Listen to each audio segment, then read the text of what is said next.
Alright, welcome back to Let's Play Star Control 2, and as you can see, we're still here at Betelgeuse. And I believe, yes, we've got the sun device and the stuff that we needed for this other thing we need to do.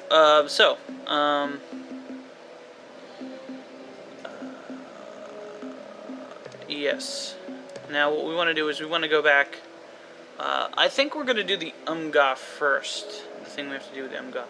This was hinted at by the Araloo. The Araloo, who said basically that they had a talking pet. From what we know of the talking pets is that they used to be those mind control guys, so that could be potentially dangerous. So, yeah, let's use our quasi-portal, and then we're going to go to 502. So over here. Oh, this one. Yeah, 502-460. So we can go near the Umga. I think this is the closest one to the Umga. I'm not sure, but we're gonna. It's the closest one I know about. So.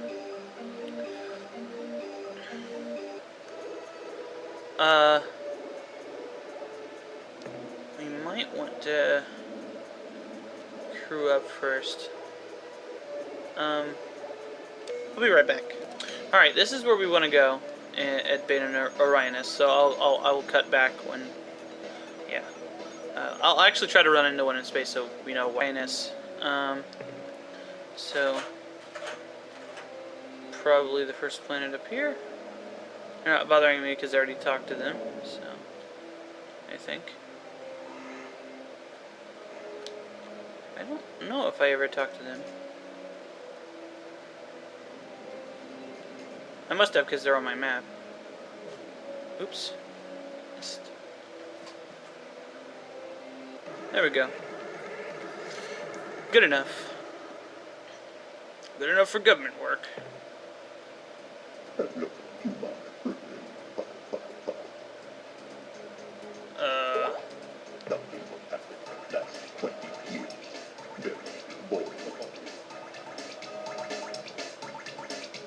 Huh. Well, I guess I never talked to them before because they say other stuff on that.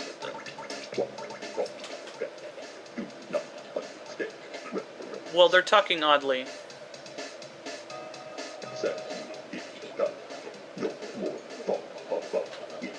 Yeah.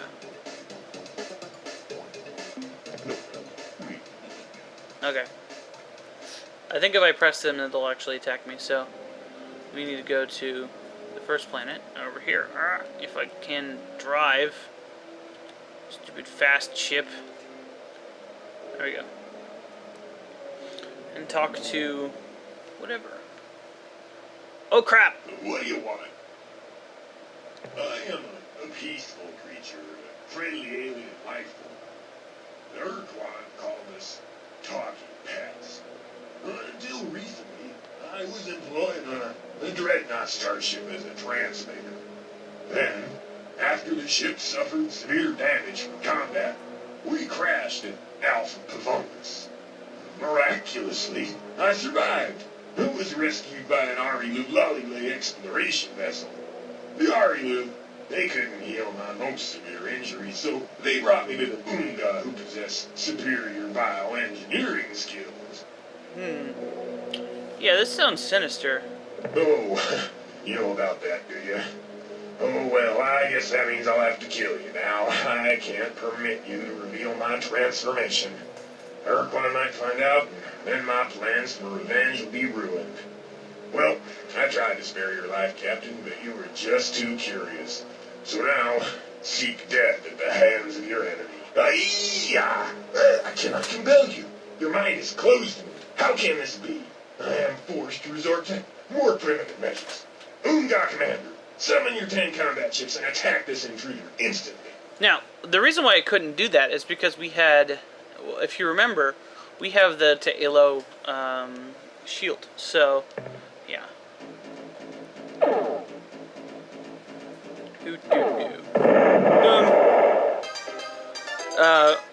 The Umga ships launch stuff at people.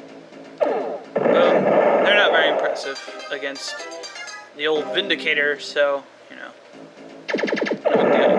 They also have that thing, which means they get closer, which is really nasty, but usually it's not that useful. They fly straight at me, and I'm gonna get hit by the thing, whatever. Boom. Notice their names. Umga named Bob. That's what they had. That ray. That's what it was. It's the other guys who have Marines that shit, what are they called?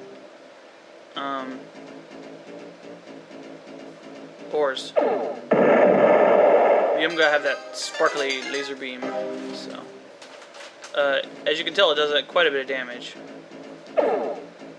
Oops. But the ships don't have very many hit points, so yeah, you have to kill 10 of these. So, because as you heard him say, he said, "Send your 10 ships." Uh-oh. That's why the Umga ships are dangerous. Yeah, I'm done.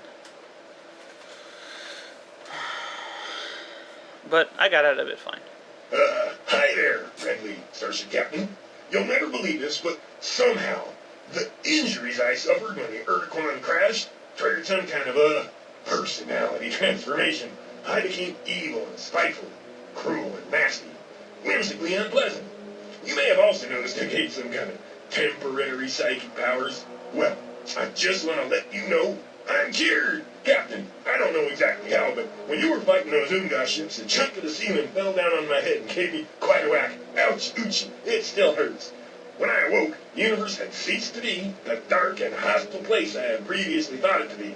Instead, I was overwhelmed, yes, even awed by the beauty and perfection of it all. I also discovered that I had completely lost those wicked mental powers and could now look forward to a new life filled with happiness, butterflies, and goodwill for all. Your job is done, Captain. You have saved me. Now you can safely remove your safety protection device and leave. Thank you, thank you, thank you. Hey, why are you looking at me like that, Captain? Don't you believe me? You question my word? Okay, so I was lying. Big deal. So what? Boy, are you a pain. You know that. What do you want from me? My life? Oh, you do? Well, as an alternative, let me make this little suggestion. If you don't kill me, I'll help you do whatever you wish. Is it a deal, Captain? Well, yeah, the device prevents us from, you know, talking to him. We know that he's evil from what the Urquan told us, and the Melnor Ray as well afterwards. So let's ask this. I will gladly tell you my story, Captain. Gladly. I was indeed a talking pet aboard an Urquan dreadnought. Those years are like a forgotten dream to me. Because I wasn't sentient, I was a dumb beast, an unthinking slave to the heinous Urquan. Then there was a great battle.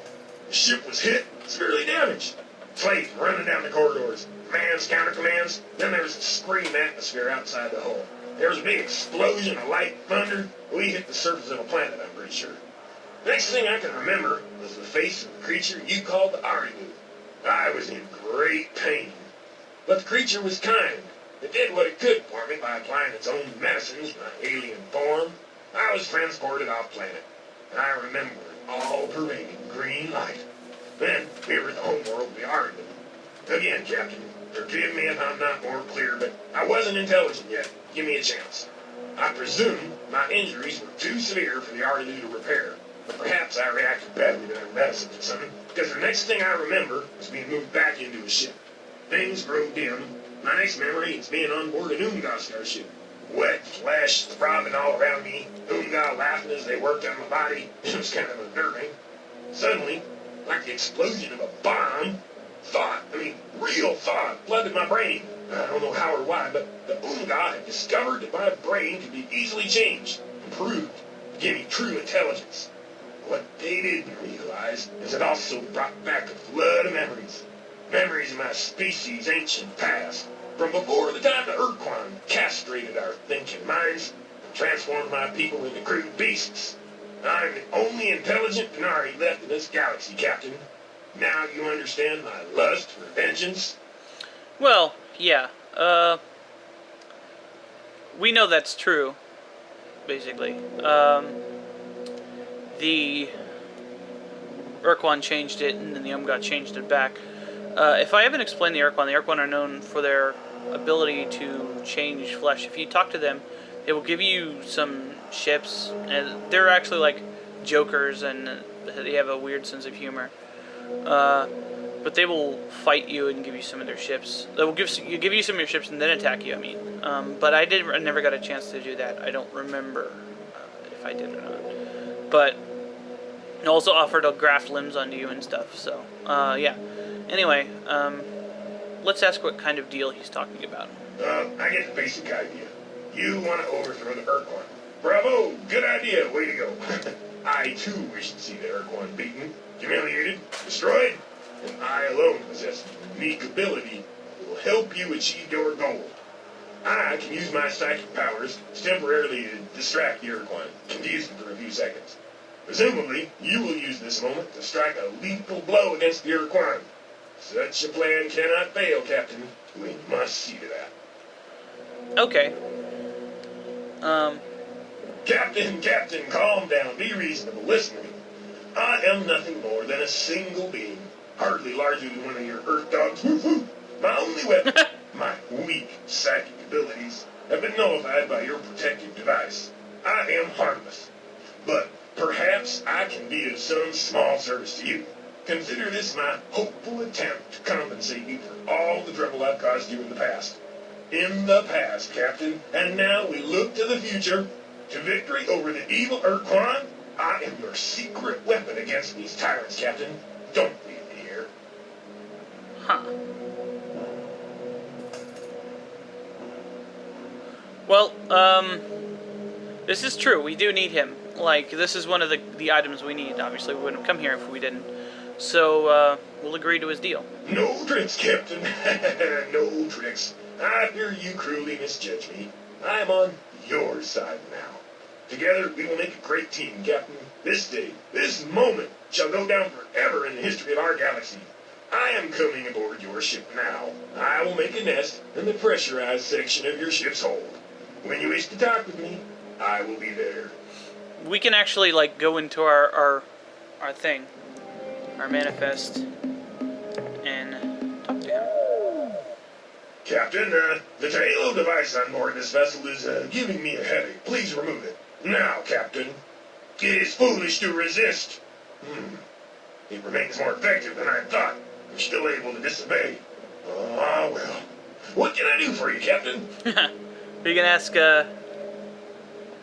we can ask him to do stuff for him, like this. We can ask him, we can ask advice from him, and we can ask stuff about the Denari. I consider such a question to be intrusive and impolite, but that is consistent with your behavior. What do you want to know? You mean my superior brain? My mental prowess? I don't want to talk about it. Captain, I don't think you meant to ask about my powers. Didn't you mean to ask about flowers? Derp. Flowers are beautiful and smell nice. This doesn't make any sense. Be a good human and leave me alone. Doesn't make any sense because, An excellent idea, Captain. The thing is you blocking. You must have a great deal of work to attend to. Blocking his Goodbye. powers, and that shouldn't work. So, yeah. It's not really important. He can tell us a couple of things, but, you might have noticed that the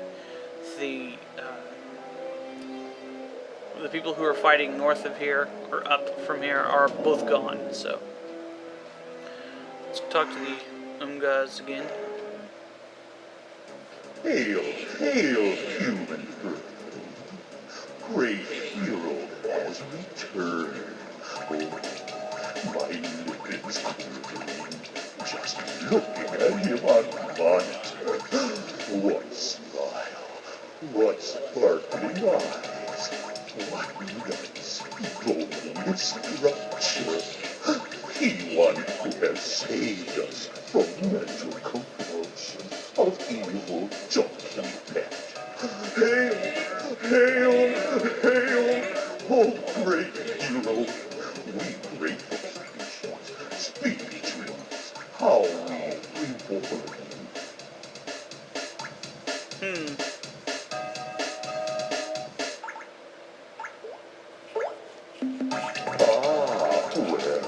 Ariadne, who kind of our neighbors, gave us Talking Pet, hoping we could heal it more severe injuries, which we did. While we working on it, we do routine brain structure scan and discover that creature have extremely sophisticated set of neural pathways, even more complex than own. Further analysis showed that with minor genetic manipulations, Talking Pet intelligence greatly expanded, perhaps even to sentience. Oh, little did know what monster we created. Only a few hours after injected nanots with modification program, creature wakes up. Almost immediately took control of hospital, then city, then whole planet. We try to resist, but creature, even in drug-weakened state, too strong. From that day on, we just mindless slaves who live only to serve Talking Pet and Big Plan. What big plan? Oh, we never quite sure about details of Big Plan, except it involved getting revenge and mean lots of revenge against Urquan masters. Huh. We don't know. Well, we know. Whatever it was, must have been pretty bad. Because Talking Pet mad, real mad. How mad, you ask? Blowing up planets, eating juveniles mad, that's how mad. We got the impression Urquan did something awful to Talking Pet. Or maybe even a whole species. Whatever it was worse than slavery. Maybe even worse than death. Depends on your view of such things. We must reward your We're good guys. courage. Killing Talking Pet was a feat none of our species could perform. You superior, you hero, hail, hail, hail. We must reward you, but what do we have to give? Protoplasm? No, not easily appreciated. Vigorous esters? No, too common. Habit, genetic modification, yes, imperfect gift. Listen, human earthling, we added some extra eyes, a few tentacles, other organs of whatever size and shape you desire. What? You not want more organs? You sure? How strange. How sad. This was best gift. We would not have nothing but vast supply of biological skills and data. Huh? What you say? You want biological data? Just plain, raw, biological data? What you do with it? Oh well, you hear me. Whatever you want, you get it. Yay. Secrets? You want secrets? Our secrets? Oh, you made a fatal mistake, human. Good joke, huh? Scared you? Sure. We'll tell our secrets. Now let me see. What are secrets? Oh, yes. Remember. It's about Mycons. You see, Mycons only other race we know of that have same kind of biotechnical skills as Unga. But amazing thing, they do all with their own bodies. Don't need tools. They just think genetic modification and it happened. We found that pretty hard to understand. So, when nobody's looking, we clunk one on head, bring it back here to our world, and slice it up. It was stunning. Those guys not product of any natural evolutionary process. They constructs some kind of multi-purpose biological tool. We don't know who made them or for what purpose, but they way beyond anything we ever heard of. We not figure out much before Kitchen said it's all gross. So, guess that's pretty much all a big secret.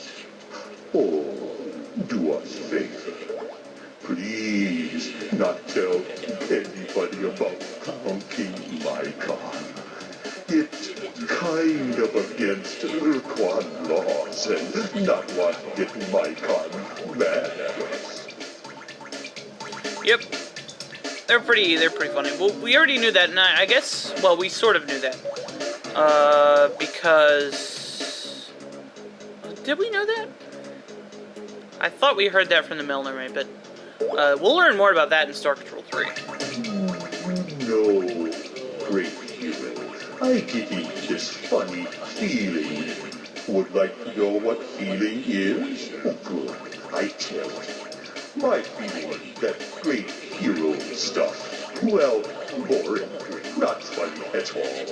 You only say hail, hail, hail so many times before it starts to lose appeal. So, instituting slight deviations in course of our relationship, specifically, instead of being dull and lifeless great hero, you now glamorous and exciting great enemy! What? Oh, we give you some of our drone ships to make even more interesting. Yes, this is going to be lots more fun. Here, let me show you. Uh-oh. See, he filled up... Well, he didn't fill it up, but he gave us a bunch of ships. So, we want to get out of here. Hopefully we have enough time to get out before they come over and splash us with their thingy. Yeah, because they have infinite ships, so... Oh, get out!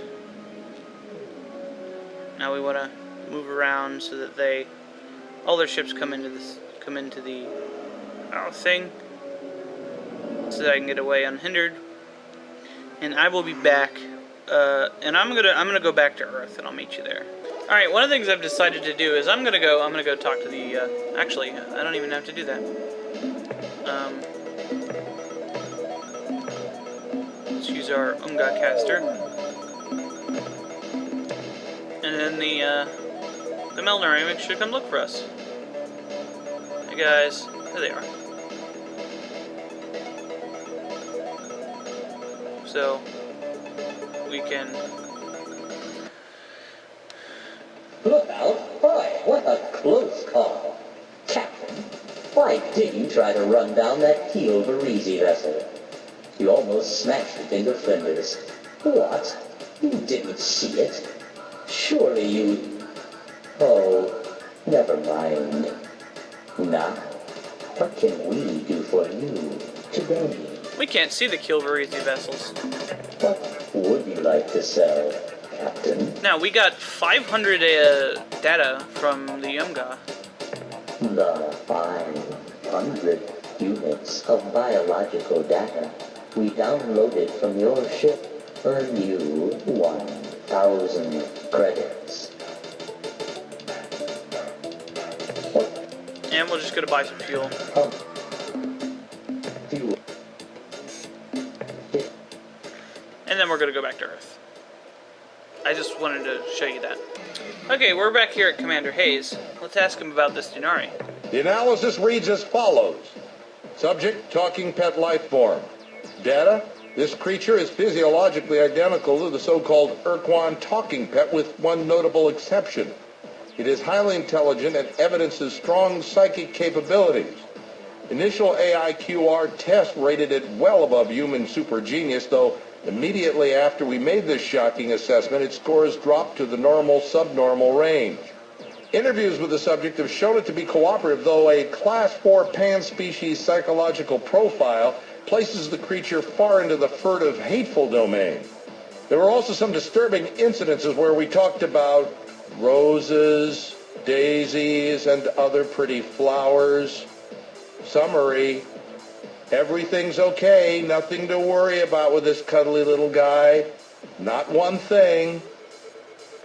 The next entry in the analysis is subject, sun device. All Data, right. the unit contains a power generator whose output magnitude is simply mind-croggling. Krogling? When activated, the device radiates energy equivalent to less than 1/100th of 1% of our sun. However, when placed close to a planet, perhaps in orbit, its output would rival Sol's. Summary: another precursor tool, the energy output of which can replace or augment a sun's radiance. That's the end of our scientist's report. Okay. So, I actually Farewell, haven't Captain. hit it, but there's a certain point where if you lose enough crew, Commander Hayes will get mad and charge more for it. So, we're going to actually get more crew, since we don't actually need fuel. I don't need to go here. But these ships here are useless, so I'm going to sell them all. Even though I don't need them, they're taking up my spots, which I can use for other things.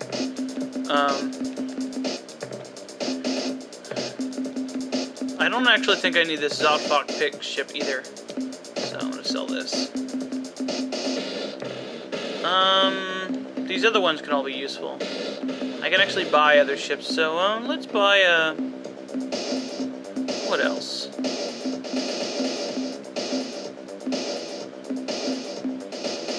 The Oars ships are pretty good because they can hold a lot of crew. Let's buy one of those. And we'll leave the rest of the spots open. And then obviously crew for the big ship. So I'll be back when that's done. Alright, so now we actually have to do the last thing. We're near the end of the game now. So we're going to do the last thing that we actually need to do until we actually deal with the Urquan. And this is something that we were talked about. We've been told about the Chinjesu, and we need to find them. We were told that their homeworld was on Procyon, so Procyon's actually right here, so we're gonna go there. No reason to use any kind of special stuff, and the Irath aren't there anymore, so no skin off our back.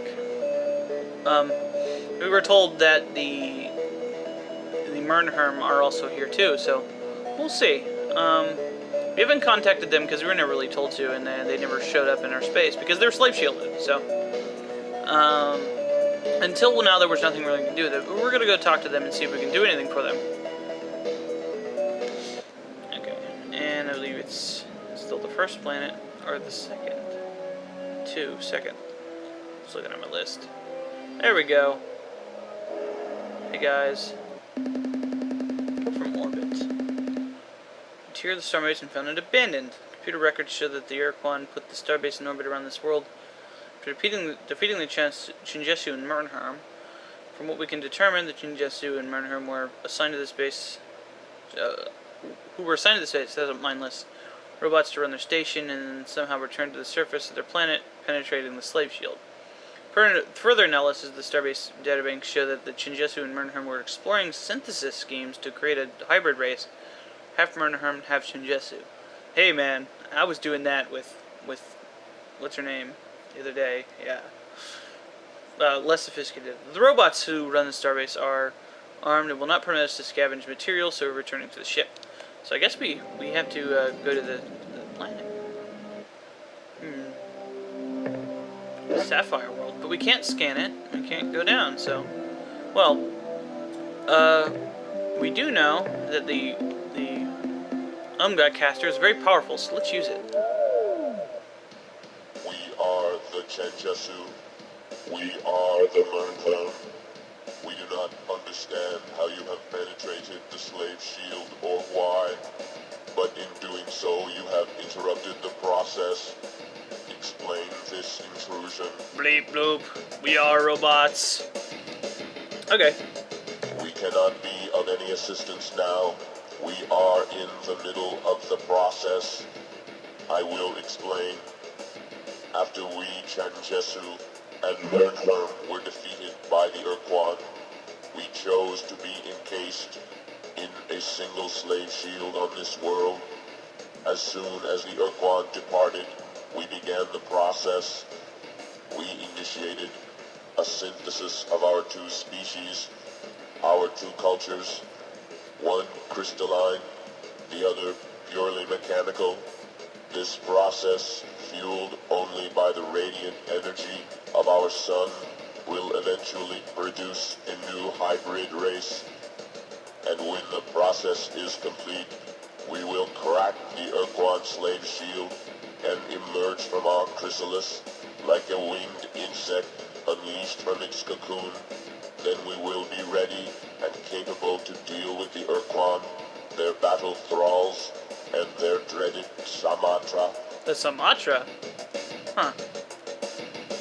The complete synthetic hybridization of the Chenjasu and the Merntham species will require approximately 35 of your Earth years. Holy shit.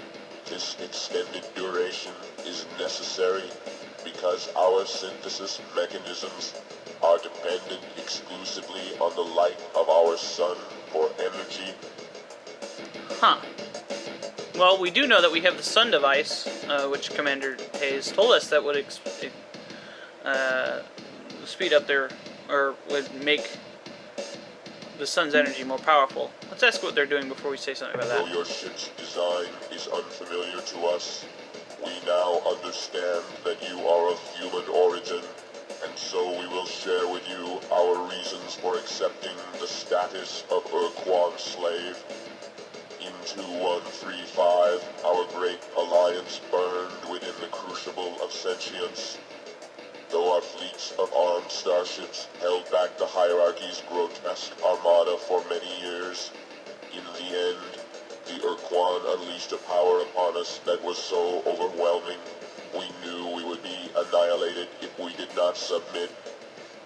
This unstoppable power, this ultimate weapon, was a huge starship, an unstoppable battle platform built by the precursors in the ancient past.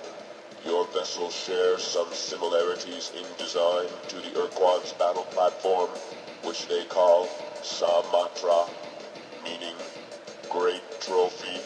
Oh, that's The how they... Samatra was many times larger than your ship and bore weapons and defensive systems that made it invulnerable to all of our technologies. It remains a mystery to us why the Urquan fought us for so long without using the Samatra. But when they finally brought the ship into combat, the Samatra incinerated our finest brood-home vessels from 10 times our own ship's weapon range. We had no choices beyond submission or devastation. Before the Urquan arrived to accept our surrender, we sent one last message to your people, a message suggesting that your species do as we, Chenjasu and Merntham, plan to do. We would accept the Urquan's demands and become slaves until such a time as we found a way to destroy or neutralize the Samatra. Huh. Our wisdom is available. Detail your need. Okay. Let's ask a bunch of this stuff. You must find some way to destroy the Samatra. To do this, you will need a powerful weapon capable of destroying an entire planet. But that is not all. You will also require some way to distract the Urquan to give you the opportunity to use the weapon. So these guys basically just tell us what we're supposed to do in the game. The device you speak of is a huge matter antimatter bomb. If you had activated it, the weapon would have annihilated your ship and everything else within 500 kilometers. The destructive power of this weapon makes it suitable for the most important task you will ever undertake, the neutralization of the Sumatra, the Urquan's nearly invincible battle platform. Zor. Let's ask about this. We know the Dinyari only from legend, where they are described as the embodiment of evil and cruelty. If ever there was a devil, Captain, it was the Dinyari. However, if in fact the creature you possess is one of this ancient breed, its mental power may be useful to help confuse the Urquan. So there, we have both things for what we need. But let's borrow this device from the Urquan. We Or the do not Mycon. recognize this device, but it appears to be a precursor tool which can radiate a great amount of energy. Huh. Though your presence here is a painful intrusion, we will always provide advice whenever you request it, Captain. Okay. Let's ask about this energy stuff. What you describe is theoretically possible, but it would pose a great danger to us. The process must be executed as planned, or it may fail catastrophically. We would be destroyed. Maybe. Goodbye, once and future ally, human. When the process is complete, and we emerge from our chrysalis, I shall tell your grandchildren of our conversation this day. Sweet. Okay. Well, we're not gonna listen to them. We're gonna use our thing. Ah, boom!